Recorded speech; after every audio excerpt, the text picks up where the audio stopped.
ఆర్థిక పరిస్థితులనే ఆసరాగా తీసుకుంటూ ఎవరైతే వైట్ కార్డు ఉందో వాళ్ళకి అన్ని అందించే ఏర్పాటు మేము చేసాం. అది మా విధానం.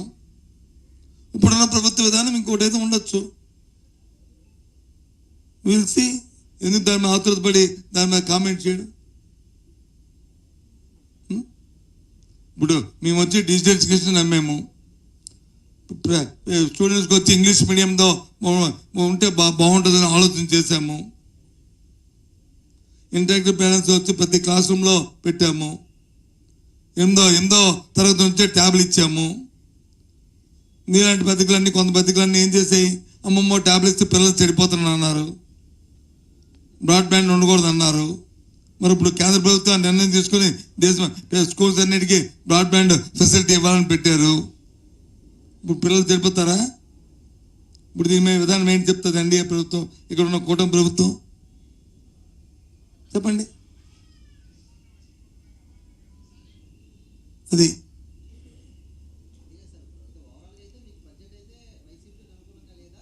వైసీపీ కాదు, ఆంధ్ర రాష్ట్ర ప్రజలకు అనుకూలం లేదు.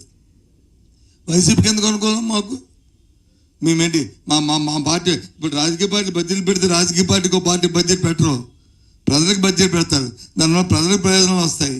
ప్రభుత్వాలు ఏ నిర్ణయాలు తీసుకున్నా అది ప్రజల కోసం తీసుకుంటారు తప్ప అది ఉండదు. అది ప్రజల కోసం తీసుకోవాలి తప్ప పార్టీ ప్రయోజనాల కోసం తీసుకోకూడదంట.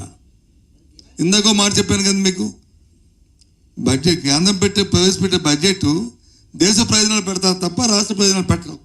కానీ రాష్ట్రం తాలూకు రాజకీయ పరిస్థితులు బట్టి వాళ్ళు కావాలని కోరుకుంటారు. ఆ నేపథ్యంలో ఈ రాష్ట్రం ఈ దేశం వచ్చి 2 పార్టీల తాలూకా ఊతకర్రలతోనే నడుస్తుంది.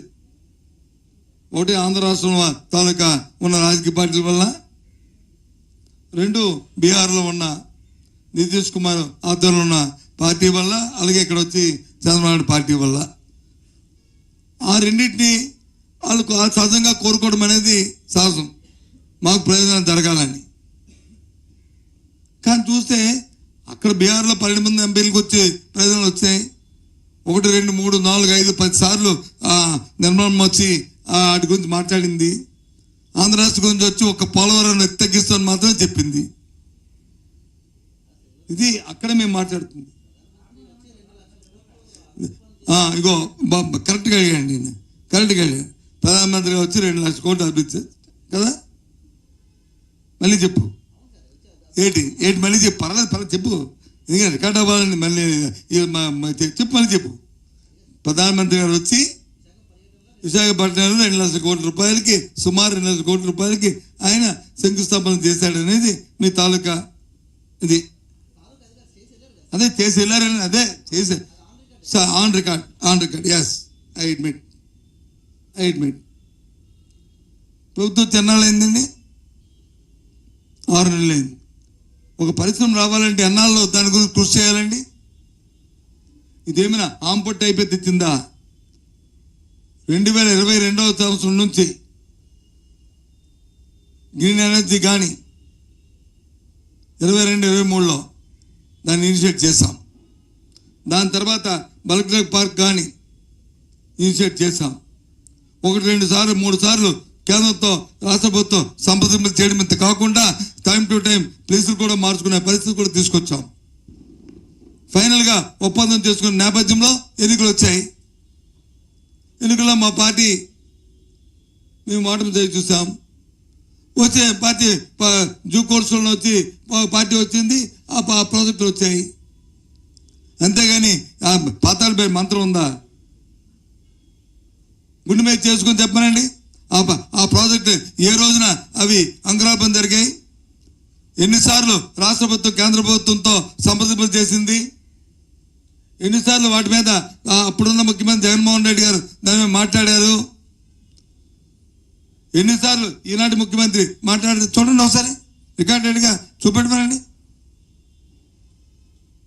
లేకపోతే మేము చూపెడతాం. ఏ సంవత్సరంలో ఎప్పుడెప్పుడు ఏ రకంగా దాన్ని మాట్లాడామో.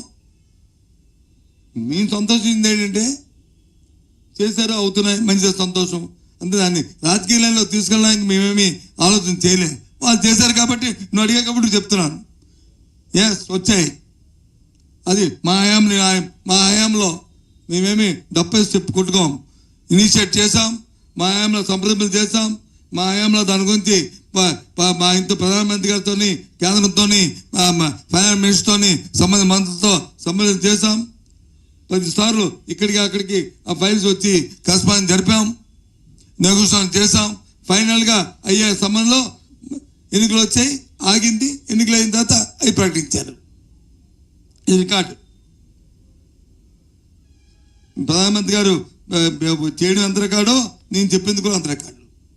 చూసుకోండి, వెరిఫై చేసుకోండి. మేమా ఎంత అన్యాయం అండి బాబు. ఎన్డీఏలో భాగస్వామి మేమా? అయ్యయ్యో, ఇంత అపనంద వేయడం ధర్మం చెప్పు నువ్వు. ఏం బ్రదర్, ఎన్డీఏలో ఉన్న భాగస్వామి ఇంత అపనంద వేయడం బావమా చెప్పు. మద్దతా? నో, అంశాల వారి మద్దతు ఇచ్చాం తప్ప సోమోటుగా బ్లాంక్గా మద్దతు ఇస్తే ఇంకోలాగా ఉండేది. అది ఇవ్వలే. ఎందుకు?